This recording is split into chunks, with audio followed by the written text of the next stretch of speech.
Cessez de mettre des huiles ou des beurres sur vos cheveux quand ils sont secs, ça ne sert absolument à rien.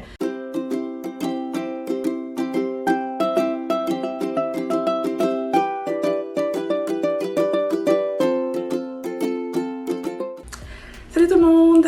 Bon retour sur ma chaîne d'une nouvelle personne, mon nom est Muriel et ma chaîne parle de cheveux afro, entretien, tips, on démêle tout ici. Et aujourd'hui on va parler de certaines choses que vous faites qui vous coûtent votre longueur.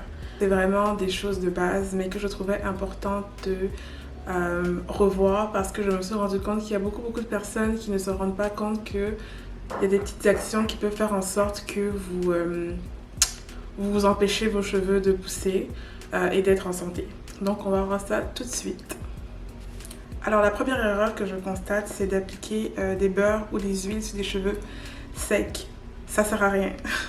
Ça c'est une erreur assez commune et ça ne sert à rien.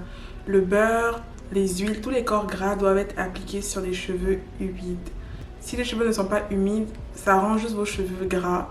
Donc vous ne faites que beurrer en fait vos cheveux, vous n'apportez aucune nutrition, vous ne ramollissez pas vos cheveux. Donc cessez de mettre des huiles ou des beurres sur vos cheveux quand ils sont secs, ça ne sert absolument à rien. Ça va juste vous compliquer la vie plus qu'autre chose. Alors la deuxième erreur que je vois souvent aussi qui est absolument arrêtée, c'est de laver ses cheveux après un soin hydratant ou un masque.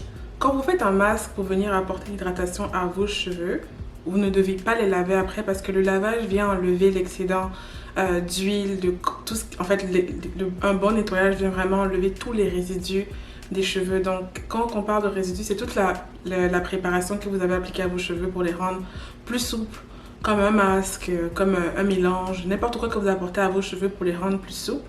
Vous devez toujours juste rincer les cheveux après, bien même mettre votre conditionneur après, mais ne jamais venir appliquer le shampoing après avoir fait un masque. Il y a certains masques, par exemple les masques protéinés qui ont vraiment un impact sur la fibre capillaire qui peuvent être lavés, mais tout ce qui est masque hydratant, adoucissant ne devrait jamais être lavé après. Sinon vous venez juste d'annuler tout ce que vous venez de faire sur vos cheveux et vous repartez à zéro, ça ne sert absolument à rien.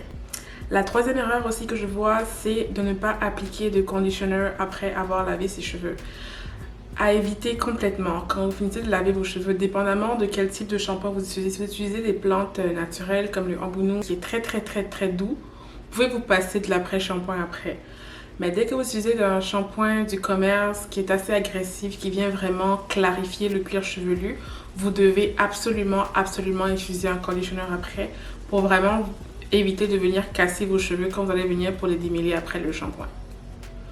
Ensuite, une autre erreur que je vois, c'est de ne pas préparer ses cheveux avant une coiffure protectrice et ne pas faire de soins après une coiffure protectrice. Surtout une coiffure protectrice que vous allez avoir des mèches à l'intérieur. Il est important de faire un soin très hydratant, fortifiant avant l'application, avant de faire votre coiffure protectrice. Pourquoi? Parce que il y a beaucoup de produits dangereux sur ces produits-là, même si on ne se le dit pas.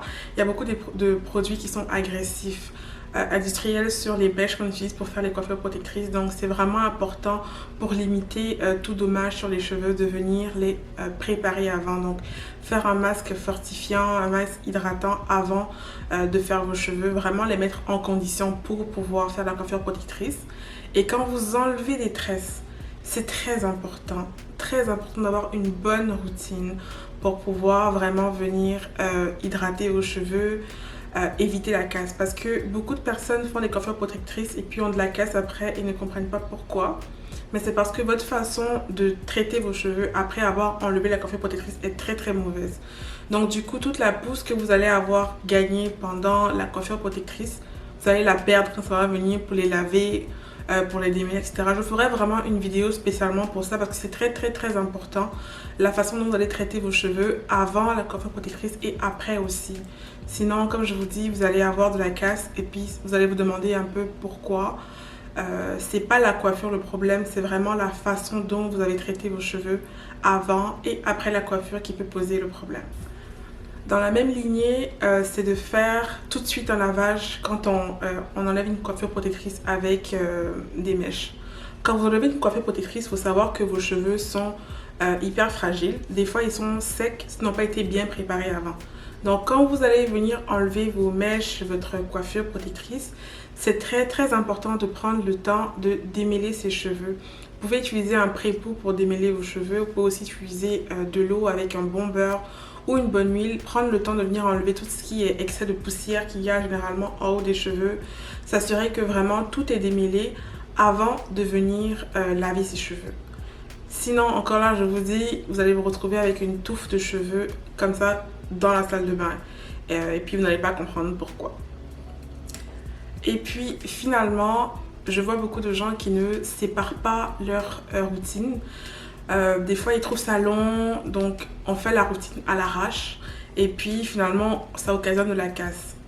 Donc, vous savez, par exemple, si vous faites des tresses, et puis que vous devez laver vos cheveux. Vous pouvez décider que par exemple vous avez enlevé vos tresses aujourd'hui, vous allez prendre le temps aujourd'hui de les démêler, de les sectionner et puis de faire votre routine demain. Donc le lavage, l'après-shampoing, tout. Vous n'avez pas besoin de faire tout ça la même journée. Encore là, des fois vos cheveux sont tellement secs. Par exemple, vous avez fait peut-être 2 semaines sans les laver et tout. Donc prenez le temps, la journée même quand vous décidez de vouloir laver vos cheveux par exemple, prenez cette journée-là pour démêler vos cheveux seulement. Donc vous faites vos sections, vous démêlez vos cheveux et puis le lendemain maintenant, vous allez partir les laver, les préparer et tout. Je vous dis, les cheveux afro, il faut avoir un peu plus de patience. Si vous faites tous les trucs à l'arrache, vous voulez tout faire maintenant la même journée, peut-être parce que vous n'avez pas le temps, vous allez finir par casser les cheveux parce qu'on a moins de patience, on tire dessus, on ne fait pas attention aux boucles, etc. Des fois, comme moi, je suis épuisée, je m'en vais au salon de coiffure. Je me dis, j'ai pas envie de trop stresser. Je préfère laisser quelqu'un faire mes cheveux une fois en passant que de venir les faire tout de suite, toute seule dans tout ce stress, dans toute cette pagaille-là et puis me casser les cheveux. Donc, il faut apprendre aussi à déléguer, séparer votre routine ou demander de l'aide. C'est un peu ça aussi le dernier conseil. Donc, séparer votre routine ou bien demander de l'aide quand vous savez que, par exemple, vous avez beaucoup laissé vos cheveux trop secs ou bien vous avez une coiffure protectrice à enlever. Privilégiez le fait d'aller au salon de coiffure ou bien séparer votre routine en 2 journées par exemple pour pouvoir vraiment vous donner un peu de loose puis pas être trop stressé, pas stresser aussi vos cheveux avec tout ça. Alors voilà, ça va être tout pour la vidéo d'aujourd'hui. Laissez-moi en commentaire vos avis.